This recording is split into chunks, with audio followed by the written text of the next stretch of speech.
To quote a song by The Clash from the 1980s, well, come on, let me know, should I stay or should I go? Now, a lot of public speaking trainers will recommend that the best thing to do is to stand solidly when you're communicating, and that's not a bad place to begin. But then you also hear as many people saying, you know, I saw this speaker, they move around, they're ever so dynamic, which should you do? Well, as always, it depends. It depends partly on you. It'll depend more on the nature of your presentation, and it'll depend even more on your relationship with the audience. We'll look at that in a moment. But the thing to avoid is neither doing one nor the other.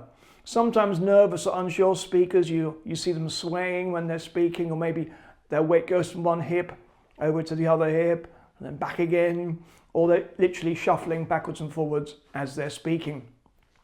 Now, I say nervous and unsure speakers because that's what it seems like. Doesn't matter how you feel, that's the impression that you're making. So if you're going to be shuffling around, then please get solid on the ground. Now, the difference between standing still and moving around, in essence, comes down to this.